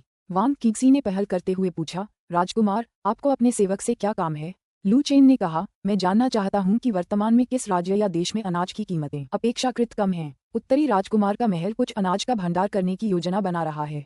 ये सुनकर वांग किंगसी तुरंत लू चेन का इरादा समझ गई। खुफिया विभाग में काम करने के कारण वह अच्छी तरह जानती थी कि ग्रेट सुम में अनाज की कीमतों में हाल ही में हुई वृद्धि कितनी भयावह थी। उसने लू चेन के लिए पहले ही पता लगा लिया था कि किस राज्य में अनाज की कीमतें कम हैं। वांग किंगसी ने तुरंत कहा, राजकुमार, आपके सेवक ने आपके लिए पहले ही पूछताछ कर ली है। वर्तमान में दा युए राजवंश में अनाज की कीमतें अपेक्षाकृत कम हैं। हालांकि दा युए राजवंश की मुख्य अनाज फसल गेहूं है। ग्रेट सुम के लोग चावल को प्राथमिकता देते थे, जबकि दा युए के लोग, जो मुख्य रूप से उत्तर पश्चिमी क्षेत्रों में रहते थे, गेहूं आधारित खाद्य पदार्थों को पसंद करते थे। उनका अधिकांश अनाज भी गेहूं ही था। हालांकि नॉर्थ सिटी दा युए से भी उत्तर में स्थित है, लेकिन इसके लोग हाल के वर्षों में ही ग्रेट सुम से पलायन करके आए थे, इसलिए उनमें से अधिकांश अभी भी मुख्य रूप से सफेद दलिया खाते हैं। वांग किंगसी की बातें सुनने के बाद लू चेन ने कुछ देर सोचा और फिर कहा, जब तक गेहूं की कीमत अपेक्षाकृत कम है तब तक काम चल जाएगा। आदतें बदली जा सकती हैं। आज ग्रेट सम में चावल की कीमतें 6 ताइल प्रति स्टोन तक बढ़ गई हैं। ऐसे में पेट भरना ही काफी है। क्या गेहूं और चावल में कोई भेद करने की जरूरत है? वांग किंगसी ने कहा, ठीक है, मैं व्यापारिक काफिले को अनाज खरीदने के लिए जल्दी भेज दूंगा। इस समय वांग किंगसी ने लू चेन की मेज पर लिखे हुए पर एक नजर डाली, फिर संकोच से पूछा, राजकुमार, अगर और कोई काम नहीं है तो आपकी नौकरानी अपने काम में लग जाएगी। लू चेन ने अपना ब्रश नीचे रखा, हल्की सी मुस्कान बिखेरी और वांग किंगसी की आंखों में देखते हुए पूछा, क्या श्रीमान वांग आजकल बहुत व्यस्त हैं? इतने व्यस्त कि आधे महीने में एक बार भी उत्तरी राजकुमार के महल में नहीं आ पाते? मैंने सुना है कि श्रीमान वांग यान काउंटी से बाहर क्यों नहीं गए? लू चेन से यह सुनकर वांग किंगसी का दिल एक पल के लिए धड़कना भूल गया। लू चेन का उसके प्रति व्यवहार राजकुमार के महल में रहने वाली अन्य महिलाओं के प्रति उसके व्यवहार से भिन्न था। आमतौर पर जब वह उससे आधिकारिक मामलों पर चर्चा करता था तो वह खुद को मैं कहकर संबोधित करता था, न कि राजकुमार कहकर। इन बीते दिनों में चाहे लू चेन कोई भूमिका निभा रहा हो या नहीं, जब उसके मन में उसके प्रति बुरे इरादे होते थे तो वह खुद को राजकुमार कहता था और उसे श्री वांग कहकर पुकारता था। जब भी वह लू चेन को अपनी उपस्थिति में खुद को राजकुमार कहकर संबोधित करते हुए और फिर उसे श्रीमान वांग कहकर पुकारते हुए सुनती थी तो यह इस बात का संकेत था कि उसके मन में उसके लिए बुरे इरादे थे। वांग किंगसी ने जल्दी से कहा, राजकुमार, आपका सेवक केवल अन्य राज्यों के बारे में जानकारी तेजी से इकट्ठा करने पर ध्यान केंद्रित कर रहा था ताकि आपकी सहायता कर सके, इसलिए मैं राजकुमार के महल में वापस नहीं लौटा। आपके सेवक का इससे कोई और इरादा नहीं था। लू चेन ने उदासीनता से कहा, क्या ऐसा है श्री वांग? क्या आप अपनी किसी जिम्मेदारी को भूल तो नहीं गए हैं? लू चेन के इस सवाल को सुनकर वांग किंगसी समझ गई कि अब वह आने वाली मुसीबत से बच नहीं सकती। उसने लू चेन को गुस्से भरी नजर से देखा और फिर कहा, राजकुमार, हाल ही में मार्शल आर्ट के प्रशिक्षण के दौरान आपकी नौकरानी को चोट लग गई है, इसलिए मुझे उम्मीद है कि आज आप उसके साथ सख्ती नहीं बरतेंगे। ये कहते हुए वांग किंगसी अपनी पतली कमर लहराते हुए सीधे लू चेन के पास आ गईं। वांग किंगसी की मोहक आकृति को देखकर लू चेन कुछ और नहीं बोला। वह तुरंत अपनी कुर्सी से उठा और उसे मेज पर दबाकर उसके साथ जबरदस्ती करने लगा। अध्याय 236 अध्याय 236 अध्याय 178 अपनी बहन को इस आदमी का बुरा पक्ष दिखाना ही होगा _3 अध्याय 236 अध्याय 178 अपनी बहन को इस आदमी का बुरा पक्ष दिखाना ही होगा _3 अनुवादक 54,96,9339 यदि यह मिशन को अंजाम देने के लिए यान काउंटी छोड़ने का मामला होता तो ये ठीक होता, लेकिन वांग किंगसी आधे महीने तक यान काउंटी में ही रहे और बिल्कुल भी बाहर नहीं निकले। राजकुमार के महल में वापस आए बिना आधे महीने तक यान काउंटी में रहने से यह स्पष्ट था कि वह उसे बिल्कुल भी स्वामी नहीं मानती थी, इसलिए सजा मिलना निश्चित रूप से उचित था। इस दौरान चू किंगली राजकुमार के महल में जीवन के पूरी तरह अभ्यस्त हो चुकी थी। इसके अलावा धीरे धीरे उसे नॉर्थ प्रिंस मैंशन छोड़ने की अनिच्छा महसूस होने लगी। शुरू में वह अपनी बहन को ये समझाने आई थी कि वह उसके साथ नॉर्थ प्रिंस मैंशन छोड़कर चली जाए और वे दोनों अकेले अपना जीवन बिताएं, लेकिन इसके बजाय उसने खुद वहीं रहने का विचार करना शुरू कर दिया। इस बात को चू किंगली कुछ हद तक स्वीकार नहीं कर पा रही थी। उसे हमेशा लगता था कि वह किसी रहस्यमय शक्ति के वश में है, नहीं तो उसके मन में ऐसे विचार कैसे आ सकते थे। चू किंगली गश्त लगा रही थी और साथ ही यह विश्लेषण कर रही थी कि कौन सी शक्ति उसे आकर्षित कर रही है।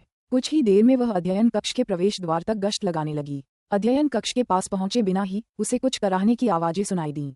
चू किंगली इस बात पर गहराई से विचार कर रही थी कि वह क्यों रुकना चाहती है। तभी उन आवाजों ने उसकी भौहों को थोड़ा सिकोड़ दिया और उसका चेहरा अचानक बेहद ठंडा हो गया।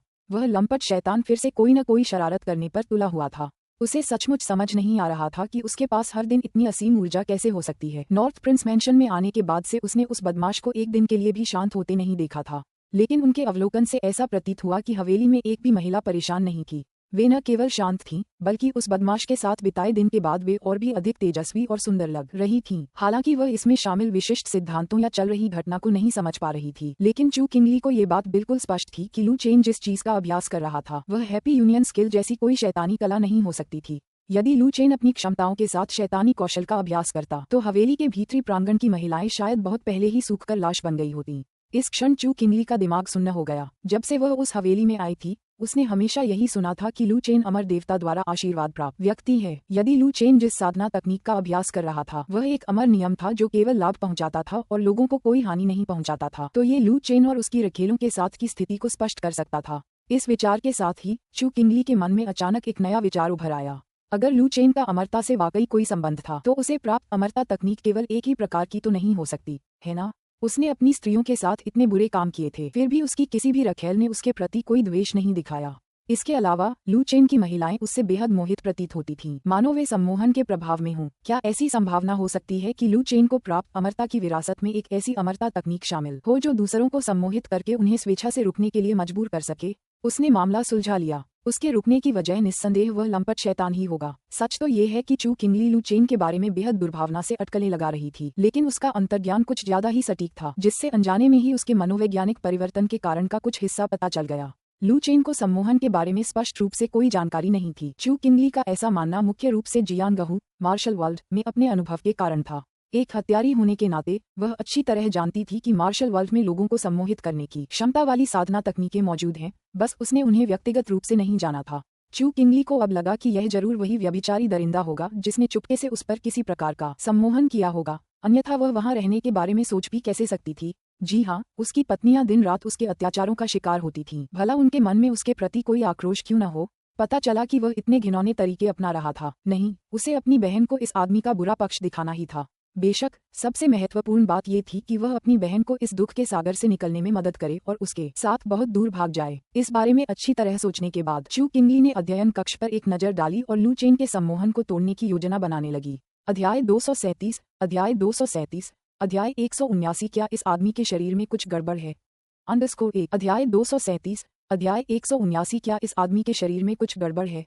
_1 अनुवादक 54,96,90,339 वांग किंगसी को संभालने के बाद लू चेन ने उसे दूसरी कुर्सी पर बिठा दिया और फिर उत्तरी शहर के लिए सुधार प्रस्ताव पर काम करना जारी रखा। इस समय वांग किंगसी कुर्सी पर धंसी हुई थी, उसकी निगाहें मेहनती लू चेन पर टिकी हुई थीं और वह अनजाने में उसकी थोड़ी प्रशंसा करने से खुद को रोक नहीं पाए। वांग किंगसी ने धीमी आवाज में कहा, राजकुमार, आप इतने ऊर्जावान कैसे हो सकते हैं? आपने अभी अभी मेरे साथ ऐसा किया और अब आप शांत होकर अन्य चीजों पर काम कर सकते हैं। ये सुनकर लू चेन लिखते हुए मुस्कुराया और फिर बोला, एक महिला दासी की देखभाल करने में मेरी जरा भी ऊर्जा खर्च नहीं होती। अगर लू चेन के शब्दों को कोई और सुनता तो शायद उसे दुख होता, लेकिन वांग किंगसी को ऐसा कुछ भी महसूस नहीं हुआ क्योंकि उसकी स्थिति वास्तव में लू चेन की दासी की थी। हालांकि वांग किंगसी ने कुछ हद तक अविश्वास जताते हुए कहा, राजकुमार एक ग्रैंड मास्टर हैं और इतनी दृढ़ता से बोलते हैं जब आपका सेवक एक दिन मास्टर क्षेत्र में प्रवेश करेगा। ये सुनकर लू चेन ने अपनी कलम नीचे रख दी, कुर्सी पर बैठी वांग किंगसी की ओर देखा और पूछा, जब तुम मास्टर लेवल में प्रवेश कर लोगी तो तुम्हारी क्या योजना है? कहीं तुम विद्रोह करने की सोच तो नहीं रहे हो? इस मौके पर लू चेन के चेहरे पर हल्की सी मुस्कान आ गई। वांग किंगसी ने अपने होंठ सिकोड़े और फिर कहा, एक बार जब आपकी सेविका मास्टर क्षेत्र में प्रवेश कर लेगी तो मैं आपकी और भी बेहतर सेवा करूंगी। वांग किंगसी भी कुछ हद तक अनिश्चित महसूस कर रही थी। हालांकि मास्टर दायरे में प्रवेश करने से उसकी ताकत और शारीरिक क्षमता में काफी वृद्धि होगी और वह लू चेन के साथ मुकाबला करने में सक्षम हो सकती है, लेकिन यह असंभव नहीं था। लेकिन इस लू चेन को सामान्य मानकों से नहीं आंका जा सकता था। कौन जानता था कि उसके पास और भी शक्तिशाली दांव पेच हों जिनका उसने अभी तक इस्तेमाल नहीं किया हो और वह उसे बहुत जल्दी फिर से वश में कर सकती थी। जब तक वह मास्टर दायरे में पहुंचेगी तब तक लू चेन शायद पहले ही ग्रैंड मास्टर बन चुकी होगी। एक ग्रैंड मास्टर और एक मास्टर के बीच का अंतर बहुत बड़ा था। लू चेन पहले से ही इतना उग्र और शक्तिशाली था। अगर वह ग्रैंडमास्टर स्तर तक पहुंच जाता तो कौन जानता कि वह कितना अधिक शक्तिशाली हो जाएगा। लू चेन के ग्रैंडमास्टर स्तर तक पहुंचने और उसकी शारीरिक शक्ति में हुए महत्वपूर्ण सुधार के बारे में सोचते ही वांग किंगसी का कोमल शरीर कांपने लगा। लेकिन सौभाग्य से लू चेन के पास बहुत सारी महिलाएं थीं। हालांकि वह लू चेन की महिला दासी थी, उसके अपने मामले थे और उसे हर दिन उसकी सेवा करने के लिए राजकुमार के महल में रहने की जरूरत नहीं थी। ऐसा लग रहा था कि भविष्य में उसे लू चेन को और उकसाना नहीं चाहिए। तभी अध्ययन कक्ष के बाहर से जिनीवेई गार्ड की आवाज आई, राजकुमार, तियानगुआंग शहर से एक पत्र आया है। ये सुनकर लू चेन ने उदासीनता से कहा, श्याओ हुआन, इसे अंदर ले आओ। चूंकि अध्ययन स्थल हाल ही में एक महान युद्ध का स्थल था, इसलिए जिनीवेई के पहरेदारों को अंदर जाने की अनुमति नहीं थी। अध्ययन कक्ष के दरवाजे पर खड़ी नौकरानी तुरंत जिनीवेई गार्ड के पास गई, उसके हाथों से खुफिया रिपोर्ट ली और फिर उसे अध्ययन कक्ष में ले आए। लू चेन ने नौकरानी के हाथ से बांस की नली ली, उसमें से खुफिया रिपोर्ट निकाली और उसे गंभीरता से पढ़ना शुरू कर दिया। रिपोर्ट की सामग्री को देखकर लू चेन के चेहरे पर एक बार फिर मुस्कान फैल गई।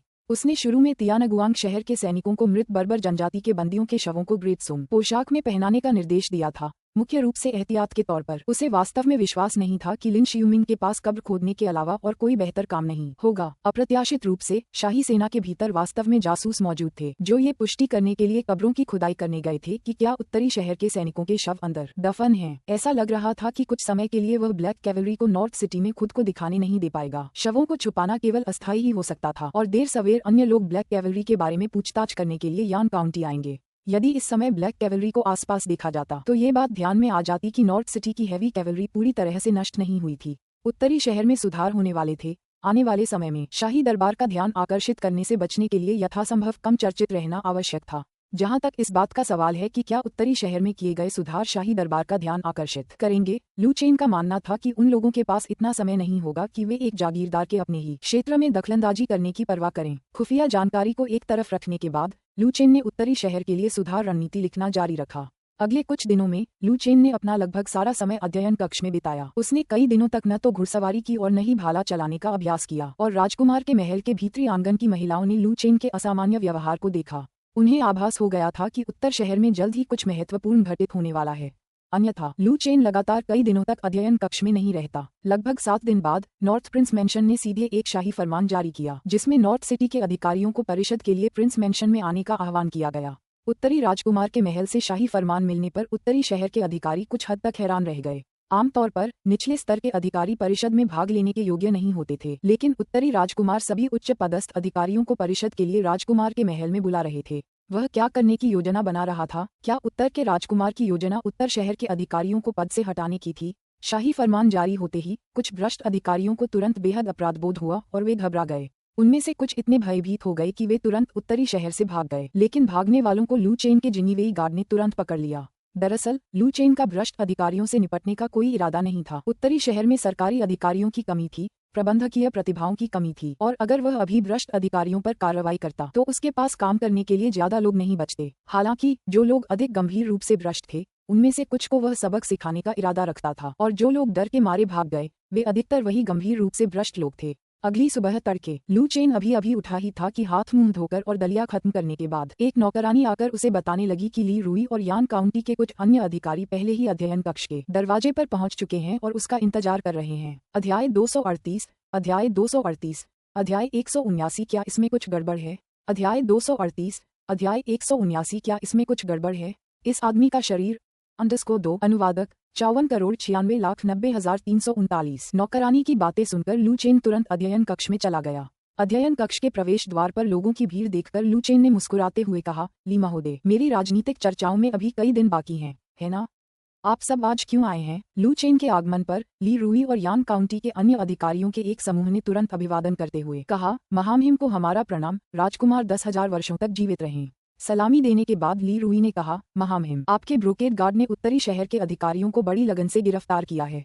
उत्तरी शहर में दहशत का माहौल है और कई अधिकारियों ने मुझे अपना इस्तीफा सौंप दिया है और घर लौटने की योजना बना रहे हैं। उत्तरी शहर के अधिकांश अधिकारी स्थानीय निवासी नहीं थे। सुम सम्राट द्वारा लू चेन को उत्तरी शहर सौंपे जाने से पहले उत्तरी शहर के सभी अधिकारियों को दरबार द्वारा अन्य स्थानों से वहां भेजा गया था। अब ये सुनकर कि लू चेन नौकरशाही को शुद्ध करने जा रहा है, कुछ अधिकारी इतने भयभीत हो गए कि वे भागने की जल्दी में थे। नियमों के अनुसार जागीरदार के अपने क्षेत्र में आगमन के बाद दरबार द्वारा नियुक्त सभी अधिकारियों को अपना इस्तीफा देने का अधिकार था।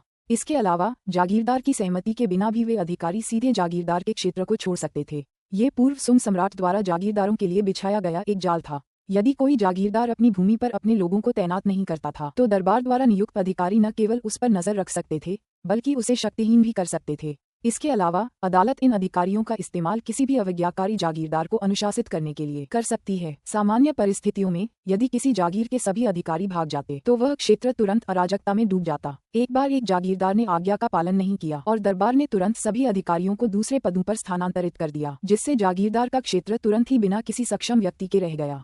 हालांकि अदालत के अधिकारियों का तबादला कर दिया गया था। ऐसा प्रतीत होता था कि जागीरदार ने शक्ति प्राप्त कर ली है और जागीर का अधिकार उसे हस्तांतरित हो गया है, लेकिन अधिकांश जागीरदार जिन्हें हाल ही में उनकी जागीरें प्रदान की गई थीं, उनके पास अपना कोई प्रशासनिक आधार नहीं था। उदाहरण के लिए लू चेन जैसे राजकुमार, जो पहले केवल भोग विलास में लिप्त रहना जानते थे, जब उत्तरी शहर पहुंचे तो उनके पास अपना कोई प्रशासनिक आधार नहीं था। यदि उस समय दरबार उत्तरी शहर के सभी अधिकारियों का तबादला कर देता तो लू चेन केवल असहाय होकर देखते रह जाते। उन्हें उत्तरी शहर में पूरी तरह से अव्यवस्था विरासत में मिलती और उनके पास शुरुआत में मौजूद कुछ ही लोगों के साथ पूरे क्षेत्र को सुचारू रूप से चलाना असंभव हो जाता। ली रूई की बातें सुनकर लू चेन मुस्कुराते हुए बोला, इसमें कोई हैरानी की बात नहीं कि आप सब इतनी सुबह राजकुमार के महल की ओर दौड़ पड़े। दरअसल इसकी वजह यही है। इस बारे में चिंता मत करो। ब्रोकेड गार्ड जिन लोगों को गिरफ्तार कर रहा है वे सभी भ्रष्ट अधिकारी और गबन करने वाले हैं। लू चेन से यह सुनकर ली रूई और अधिकारियों का समूह और भी ज्यादा घबरा गया।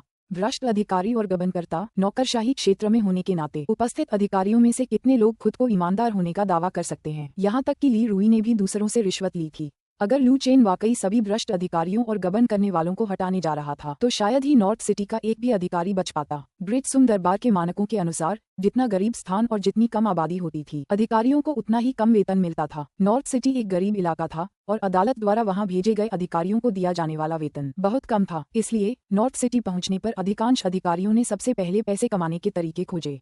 इतनी सीमित तनख्वाह के साथ वे भ्रष्टाचार और रिश्वतखोरी का सहारा लिए बिना एक अच्छा जीवन कैसे जी सकते थे? लोगों के इस समूह ने रुतबे और धन के लिए सरकारी तंत्र में प्रवेश किया था। अब लू चेन द्वारा भ्रष्ट और गबन करने वालों पर हमला करने से ऐसा लग रहा था मानो वह उन सभी को एक ही झटके में खत्म करने की योजना बना रहा हो। जब लू चेन पहली बार उत्तरी शहर आया था तब वे चिंतित थे, लेकिन उसे हर दिन राजकुमार के महल में मौज मस्ती करते देख उन्हें लगा कि लू चेन को संभालना आसान होगा। लेकिन अप्रत्याशित रूप से लू चेन इतने समय से अपनी तलवार छिपाए हुए था और यह अब जाकर सामने आई है। ली रूई ने जल्दी से जवाब दिया, महामहिम, उत्तरी शहर गरीब है और दरबार के नियम के अनुसार उत्तरी शहर के अधिकारियों को दक्षिणी शहर जैसे स्थानों के अधिकारियों की तुलना में आधे से भी कम वेतन मिलता है। दरबार द्वारा दिया जाने वाला वेतन किसी अधिकारी के परिवार का भरण पोषण करने के लिए मुश्किल से ही पर्याप्त होता है। इसलिए उत्तरी शहर के लगभग हर अधिकारी ने कुछ अतिरिक्त लाभ स्वीकार किए हैं। यदि महाराज का इरादा सभी भ्रष्ट अधिकारियों को गिरफ्तार करने का है तो मुझे खेद है कि उत्तरी शहर का एक भी अधिकारी इससे अछूता नहीं रहेगा। कृपया पुनर्विचार करें महाराज। ली रूई के बोलते ही उनके पीछे खड़े अधिकारियों के समूह ने भी तुरंत झुककर विनती की, महामहिम, कृपया पुनर्विचार करें। हालांकि कई अधिकारियों का मानना था कि ब्लैक कैवलरी वास्तव में नष्ट हो चुकी है, लेकिन लू चेन के पास अभी भी ब्रोकेड गार्ड मौजूद थी। उत्तरी शहर के सभी अधिकारियों को गिरफ्तार करने के लिए लू चेन को अपनी ब्लैक कैवलरी की बिल्कुल भी जरूरत नहीं थी। ब्रोकेड गार्ड अकेले ही उन सभी को गिरफ्तार करने का काम कर सकता था। इस समय नॉर्थ सिटी में एक भी अधिकारी ऐसा नहीं था जो लू चेन से डरा हुआ न हो। ली रूई ने आगे कहा, महामहिम, उत्तर नगर के सभी अधिकारी दरबार द्वारा नियुक्त किए जाते हैं। यदि आप भ्रष्ट अधिकारियों के खिलाफ कार्रवाई करते हैं तो कुछ अधिकारी डर सकते हैं और संभवतः अपना इस्तीफा दिए बिना ही उत्तर नगर से भाग सकते हैं। इससे आम जनता के बीच कुछ नीतियों और आदेशों को लागू करने में कठिनाई हो सकती है। मैं महामहिम से निवेदन करता हूं कि वे उन अधिकारियों को अपनी गलतियों को सुधारने और समय के साथ खुद को सुधारने का अवसर दें। ली रुई की बातें सुनकर लू चेन ने भावहीन चेहरे से कहा, ली स्वामी, आप अभी मुझे धमकी तो नहीं दे रहे होंगे? गंभीर लहजे को भांपते हुए ली रुई तुरंत पसीने से तर हो गया और जल्दी से बोला, महामहिम, मैं ऐसा करने की हिम्मत नहीं कर सकता। मैं तो बस वास्तविक स्थिति पर चर्चा कर रहा हूँ। नॉर्थ सिटी बेहद पिछड़ा हुआ है और प्रतिभाशाली लोग स्वाभाविक रूप से यहाँ आने से कतराते हैं। अगर दरबार द्वारा नियुक्त सभी अधिकारी भी चले जाते हैं तो इससे महामहिम की महान विरासत पर बहुत बुरा असर पड़ सकता है। ली रुई के शब्द न केवल उत्तरी शहर के अन्य अधिकारियों की रक्षा के लिए थे बल्कि स्वयं की रक्षा के लिए भी थे, क्योंकि कोई भी यह अनुमान नहीं लगा सकता था कि लू चेन की तलवार उन पर कब गिरेगी। अगला अध्याय 239। अध्याय 239। अध्याय 179। क्या इस आदमी के शरीर में कुछ गड़बड़ है? _3। अध्याय 239। अध्याय 179। क्या इस आदमी के शरीर में कुछ गड़बड़ है? _3। अनुवादक 54,96,90,339। इस समय प्रांगण का वातावरण अत्यंत गंभीर और उदास था। आकाश से अभी भी बर्फ के छोटे छोटे टुकड़े गिर रहे थे। ली रुई और अधिकारियों का एक समूह प्रांगण में बिना हिले डुले खड़ा था। अधिकारियों ने गहरी सांस लेने की हिम्मत भी नहीं की, क्योंकि उनकी पीठ पर ठंडक महसूस हो रही थी। उनके पूरे शरीर पर ठंडा पसीना आ गया। अब सब कुछ इस बात पर निर्भर करता था कि नॉर्थ प्रिंस क्या करेगा। यदि नॉर्थ प्रिंस ने भ्रष्ट अधिकारियों को दंडित करने का ठान लिया होता तो संभवतः उनमें से कोई भी बच नहीं पाता। लू चेन ने ली रुई और इन अधिकारियों की वफादारी का जायजा लिया और पाया कि प्रीफेक्चर गवर्नर ली रुई की वफादारी सबसे अधिक 95 थी, जबकि अन्य अधिकारियों की वफादारी का स्कोर लगभग 70 से 80 के बीच था। वे वफादार तो हो सकते थे, लेकिन हर किसी के अपने अपने गुप्त इरादे थे। कुछ देर सोचने के बाद लू चेन ने शांत भाव से कहा, राजकुमार का कोई बड़ा शुद्धिकरण अभियान चलाने का इरादा नहीं है। मैंने आप सभी को राजकुमार के महल में विचार विमर्श के लिए इसलिए बुलाया है क्योंकि मैं एक सुधार योजना की घोषणा करने वाला हूँ। उत्तरी नगर के कुछ अधिकारी परिषद की बैठक के आह्वान से घबरा गए और रातों रात गबन की गई चांदी लेकर भाग गए। जरूरत के समय ही नॉर्थ सिटी को अपने अधिकारियों की सबसे ज्यादा जरूरत होती है। फिर भी उन अधिकारियों ने इतना चांदी गबन किया और जैसे ही मुसीबत आई वे पैसे लेकर भाग गए। अगर ऐसे लोगों को गिरफ्तार नहीं किया गया तो ये राजकुमार वाकई बहुत नरमी बरत रहा होगा। ये सुनकर अधिकारियों के दिलों में एक झंझनाहट सी महसूस हुई। उत्तर राजकुमार का अर्थ कुछ ऐसा प्रतीत होता था। उन्होंने उसे कुछ भी दिए बिना इतनी बड़ी रकम का गबन कर लिया था, बल्कि उसे लेकर भाग गए थे, कुछ भी पीछे नहीं छोड़ा था, और इसीलिए उसने ब्रोकेड गार्ड को भाग रहे अधिकारियों को गिरफ्तार करने का आदेश दिया था। ऐसा लग रहा था कि उनके पास पूरी तरह से विकल्प खत्म नहीं हुए थे। अगर वे वापस लौट आते हैं और गबन की गई चांदी सौंप देते हैं तो शायद उत्तरी राजकुमार उन्हें परेशान नहीं करेगा, है ना? उस समय लू चेन ने आगे कहा, आप सब वापस जा सकते हैं। अगर इस राजकुमार ने आपको गिरफ्तार करना चाहा होता तो आप अब तक यान काउंटी की जेल में होते। लू चेन की बातें सुनकर ली रुई को मानो संदेश समझ आ गया। लू चेन उत्तरी शहर के अन्य अधिकारियों को चेतावनी देने के लिए कुछ लोगों को उदाहरण के तौर पर पेश कर रहा था। संभवतः उन पर कोई असर नहीं पड़ेगा, क्योंकि जब उत्तर राजकुमार पहली बार उत्तर नगरी आए थे तब उन्होंने तुरंत अपना अधिकार त्याग दिया था। हालांकि उस समय उत्तर राजकुमार ने केवल सैन्य शक्ति ही संभाली थी, लेकिन उनका प्रारंभिक रवैया उत्तर राजकुमार को अवश्य पसंद आया होगा। अब जो अधिकार उसके पास था वह भी उत्तरी राजकुमार द्वारा ही प्रदत्त था। यदि राजकुमार उसके विरुद्ध कोई कार्रवाई करना चाहता तो वह उसे आसानी से कुचल सकता था। लू चेन से उसे कोई खतरा नहीं था और इसी कारण राजकुमार के उससे निपटने की संभावना भी कम थी। इस विचार के साथ ली रुई ने आखिरकार राहत की सांस ली। तब ली रुई ने विनम्रतापूर्वक कहा, आपके सेवक अब विदा लेते हैं। ली रुई और अधिकारियों के राजकुमार के महल से चले जाने के बाद उनमें से एक ने तुरंत पूछा, ली लॉर्ड, क्या राजकुमार वास्तव में उत्तरी शहर के अधिकारियों के साथ हिसाब किताब नहीं करने वाले हैं? ली रुई ने उत्तर दिया, क्या राजकुमार ने अभी यही नहीं कहा था? उन्होंने ब्रोकेड गार्ड को उन लोगों को गिरफ्तार करने का आदेश दिया था क्योंकि वे गबन की गई चांदी लेकर उत्तरी शहर से भागने की कोशिश कर रहे थे, इसीलिए उन्होंने उन्हें पकड़ा। अगर आपके मन में ऐसे इरादे नहीं हैं तो राजकुमार शायद ही आपको परेशान करेंगे। अगर राजकुमार उत्तरी शहर के अधिकारियों से हिसाब किताब करना चाहते तो मुझे डर है कि यहाँ मौजूद हर कोई, जिसमें मैं भी शामिल हूँ, अब तक गिरफ्तार हो चुका होता। इतना कहकर ली रुई ने अधिकारियों की ओर एक नजर डाली और आगे कहा, राजकुमार अब उत्तरी शहर का सुधार करेंगे, इसलिए आप सभी को अब से पहले की तरह नहीं बल्कि पूरी लगन से काम करना चाहिए, जैसा कि पहले हर दिन कम से कम काम करने पर होता था। राजकुमार की बड़ी महत्वाकांक्षाएं हैं और यदि आप उसे रोकते हैं, भले ही उसने अभी आपके साथ हिसाब किताब न किया हो, तो अंततः आप जेल में ही पहुंचेंगे। इसी क्षण एक अधिकारी ने धीमी आवाज में पूछा, प्रभु, हमें अतीत में प्राप्त चांदी के बारे में क्या करना चाहिए? चूंकि नॉर्थ प्रिंस ने कहा था कि वह चांदी लेकर भागने की कोशिश करने वाले किसी भी व्यक्ति को निश्चित रूप से गिरफ्तार करेगा, इसलिए ये काफी संभावना थी कि यान काउंटी में बचे हुए ये अधिकारी भागने में सक्षम नहीं होंगे। अगर छोटे मोटे काउंटी के अधिकारियों को भी नॉर्थ प्रिंस के ब्रोकेड गार्ड द्वारा गिरफ्तार किया जा सकता था तो वे ब्रोकेड गार्ड की नाक के नीचे से कैसे बच निकल सकते थे? इस स्थिति को देखते हुए अतीत में उनके द्वारा गबन की गई चांदी उनके हाथों में जलती हुई प्रतीत हो रही थी, क्योंकि किसी को नहीं पता था कि कब गबन की गई चांदी सबूत बन सकती है जो उन्हें जेल पहुंचा देगी। ली रुई ने कहा, यह आसान है।